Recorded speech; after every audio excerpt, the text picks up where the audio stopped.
Hello students, हमारा chapter चल रहा है लाइफ प्रोसेसेस यानी कि जैव प्रक्रम, जिसमें हम न्यूट्रिशन यानी पोषण, रेस्पिरेशन यानी कि श्वसन, ये दो टॉपिक कंप्लीट कर चुके हैं। हम इनकी वर्कशीट भी कर चुके हैं। आज हम नया टॉपिक स्टार्ट करेंगे, सर्कुलेशन, ट्रांसपोर्टेशन। नया टॉपिक स्टार्ट करेंगे ट्रांसपोर्टेशन। ट्रांसपोर्टेशन यानी कि परिवहन। अब ट्रांसपोर्टेशन होता क्या है? किसी भी सब्सटेंस का, किसी भी चीज को एक जगह से दूसरी जगह अगर हम ले जा रहे हैं, then it is known as transportation या परिवहन। परिवहन मतलब किसी पदार्थ का या किसी वस्तु का एक स्थान से दूसरे स्थान तक ले जाना, उसे कहा जाता है परिवहन। अब लिविंग बीइंग्स के सेंस में परिवहन क्या है? अब जो सजीव होते हैं, अब माना हमने भोजन खाया, भोजन कहाँ खाया हमने? हमारी आहार नाल के अंदर गया, तो जो न्यूट्रिशन मिला वो सब कहाँ मिला? आहार नाल के अंदर मिला। तो अगर वो न्यूट्रिशन वहीं का वहीं रह जाए, हमारी हर सेल तक ना पहुंचे, तो हमारा शरीर काम नहीं करेगा।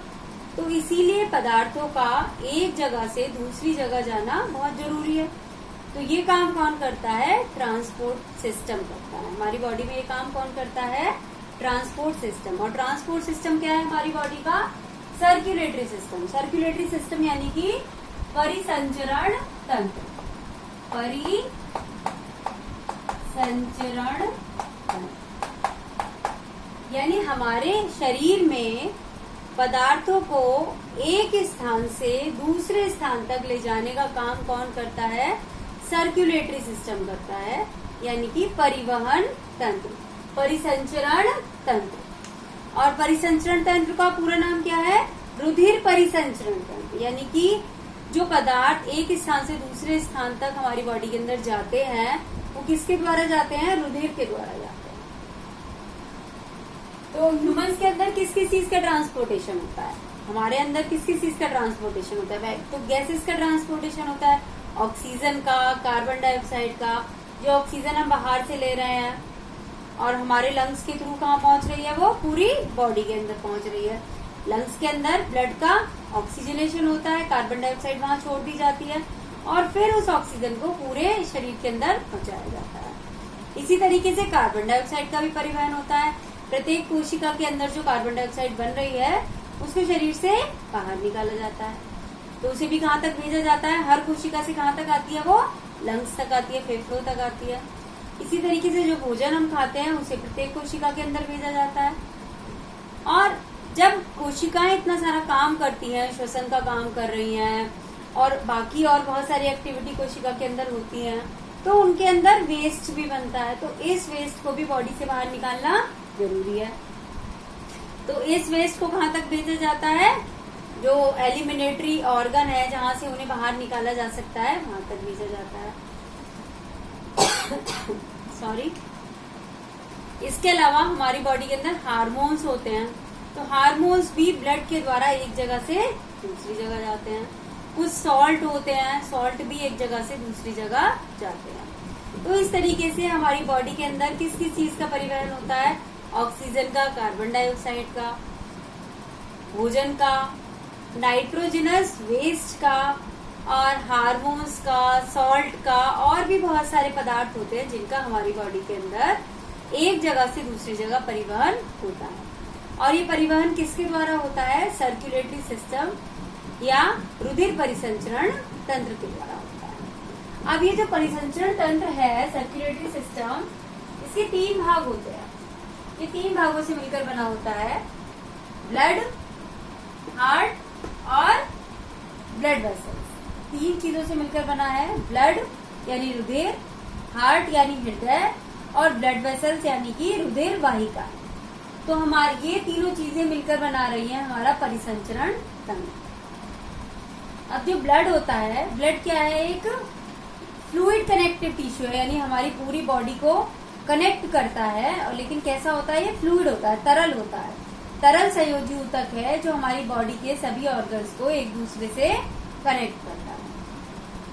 हार्ट क्या है? हार्ट एक पंपिंग ऑर्गन है जो ब्लड को पंप करता है पूरी बॉडी के अंदर। क्या करता है? ये ब्लड को पंप करता है पूरी बॉडी के अंदर, और ये जो ब्लड है फिर सभी चीजों का परिवहन करता है। और रुधिर वाहिका क्या करती है? रुधिर वाहिकाएं ब्लड से, जो हमारा हार्ट है उससे ब्लड को लेकर जाती हैं एक जगह से दूसरी जगह। तो 3 पार्ट से मिलकर बना है। तो चलो पहले हम ब्लड के बारे में पढ़ लेते हैं।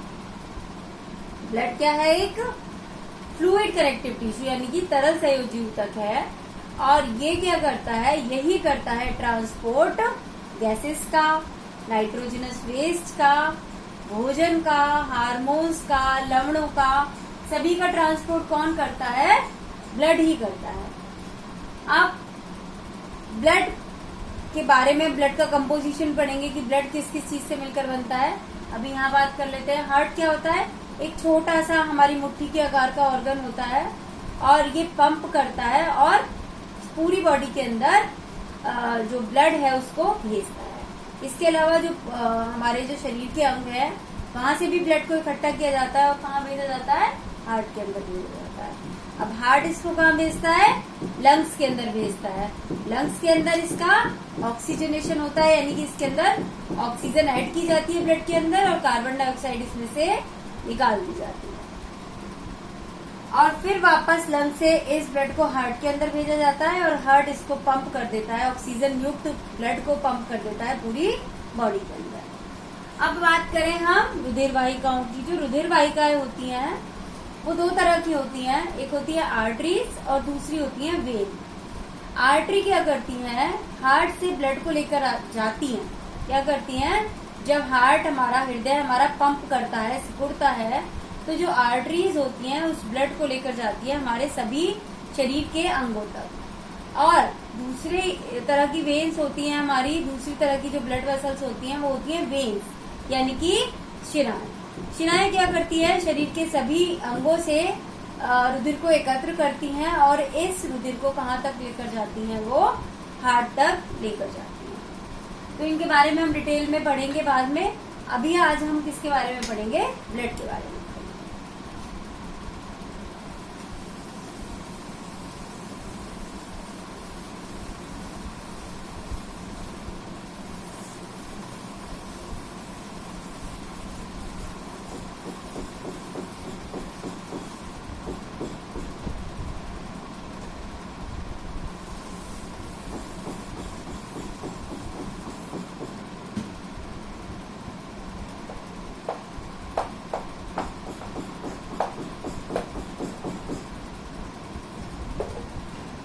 ये हमारा ब्लड यानी कि रुधिर। रुधिर मेनली 2 भागों से मिलकर बनता है। इसका एक भाग होता है प्लाज्मा,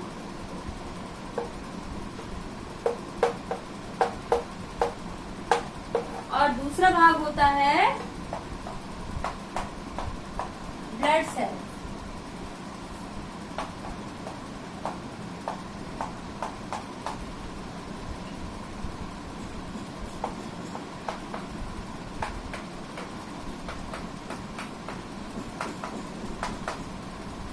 जो ब्लड का जो लिक्विड वाला पार्ट होता है वो क्या होता है? प्लाज्मा होता है, और इस प्लाज्मा के अंदर ब्लड सेल्स पाई जाती हैं।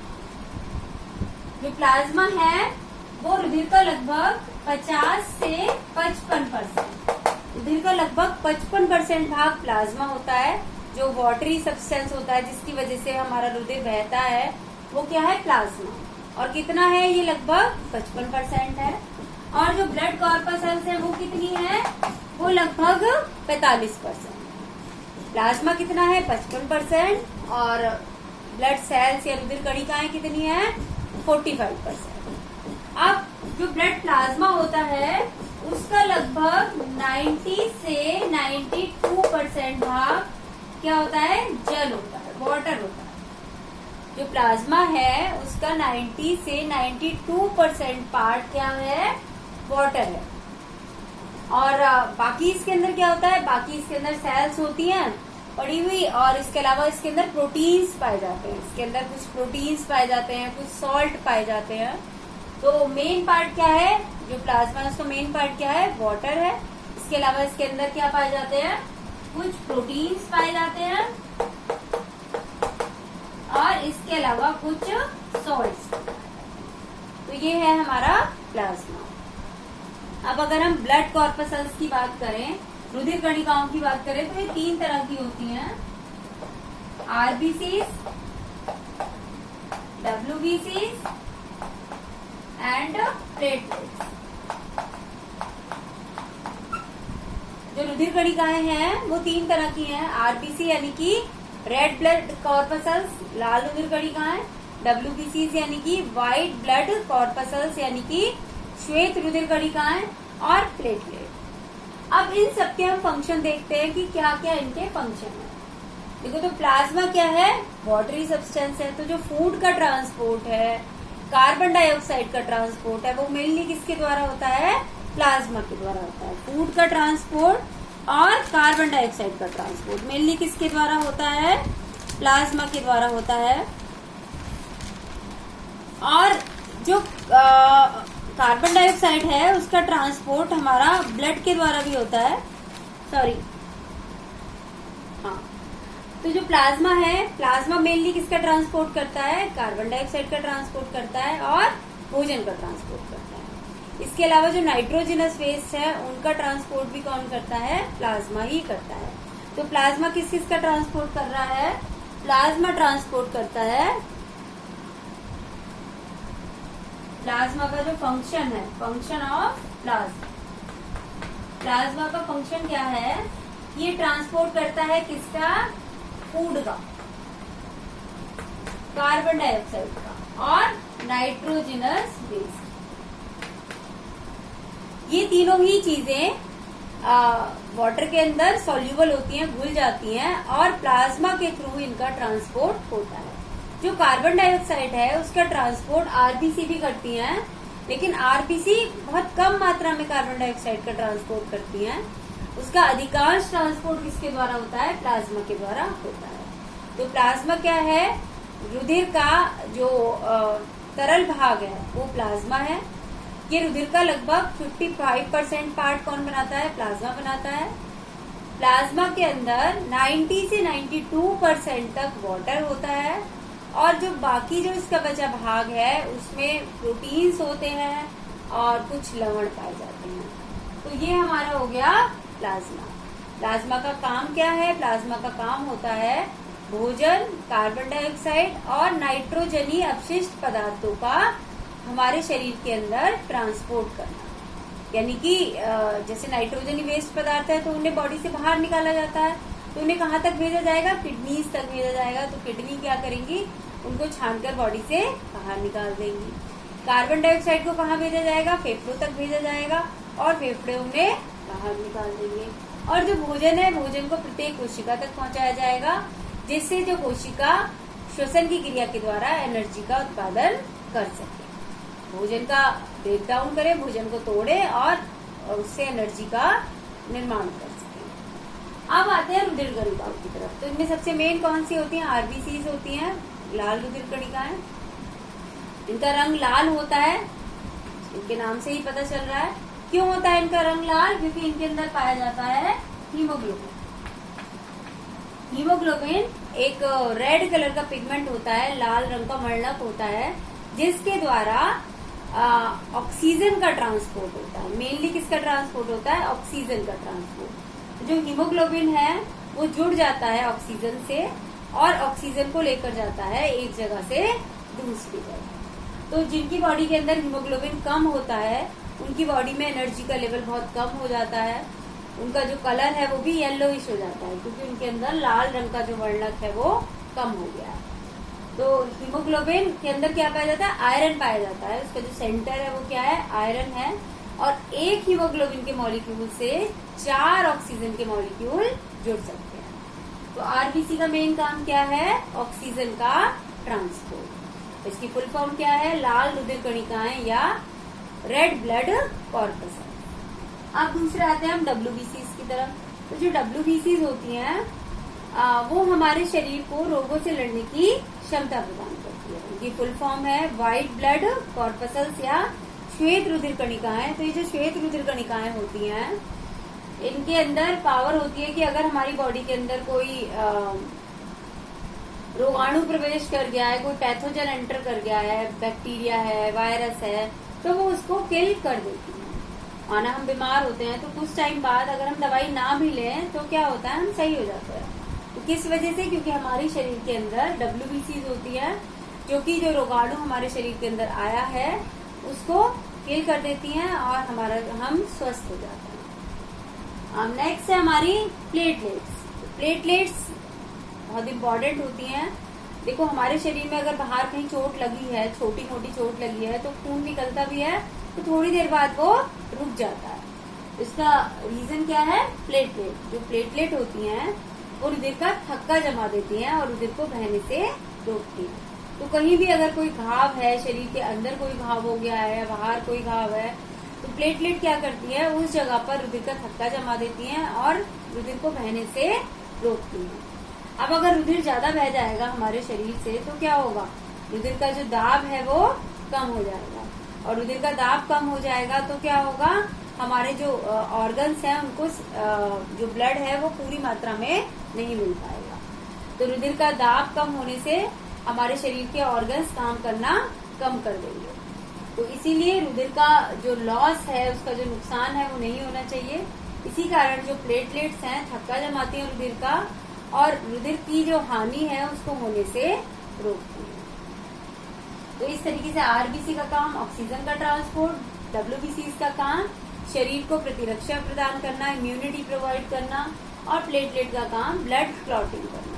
तो ये तीन हमारी ब्लड कॉर्पसल्स हैं, तीनों के अलग अलग काम है। और प्लाज्मा का काम है कि ये फूड का, कार्बन डाइऑक्साइड का और नाइट्रोजनस वेस्ट का ट्रांसपोर्ट करता है। तो इस तरीके से ये हमारा ब्लड टॉपिक कंप्लीट हो जाता है। अब अपने नेक्स्ट वीडियो में हम हार्ट के बारे में जानेंगे। तो आपको टॉपिक क्लियर हो गया होगा, और वीडियो को लाइक कीजिए, शेयर कीजिए, चैनल को सब्सक्राइब कीजिए। Thank you and have